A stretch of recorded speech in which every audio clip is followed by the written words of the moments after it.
நாடாளுமன்ற உறுப்பினர் கஜேந்திரகுமார் பொன்னம்பலம் தனது நாடாளுமன்ற சிறப்புரிமைகளை மீறும் வகையில் செயற்பட்டுள்ளார் என்று அர்ச்சுனா ராமநாதன் தெரிவித்துள்ளார். நாடாளுமன்றத்தில் இன்றைய தினம் உரையாற்றும் போது அவர் இவ்வாறு குறிப்பிட்டார்.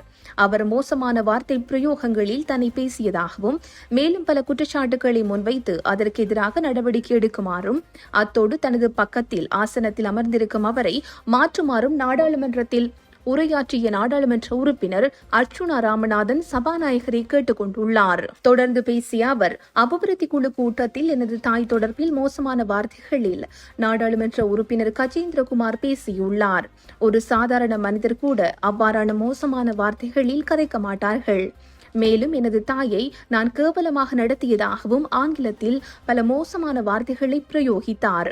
நாடாளுமன்றத்தில் எனது பெயரை விழித்து தனது கதிரைக்கு வலப்பக்கத்தில் இருப்பதாகவும் தமிழில் வேண்டத்தகாத வார்த்தைகளை பிரயோகித்துள்ளார். இவ்வாறான ஒரு நபர் நாடாளுமன்ற ஒழுக்காற்று சபையில் தொடர்ந்தும் பதவி வகிப்பது தொடர்பில் ஐயப்பாடு ஏற்பட்டுள்ளது. இது ஒரு நாடாளுமன்ற உறுப்பினரின் சிறப்புரிமையை மீறுதல் மட்டுமல்ல, ஒட்டுமொத்த தமிழ் மக்களின் கலாச்சாரம் தொடர்பானதாகும்.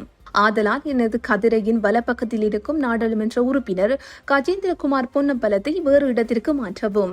அவர் தொடர்ந்தும் எனது அருகில் இருப்பதால் ஏற்படும் பிரச்சினைகளுக்கு எனக்கு பொறுப்பு கூற முடியாது.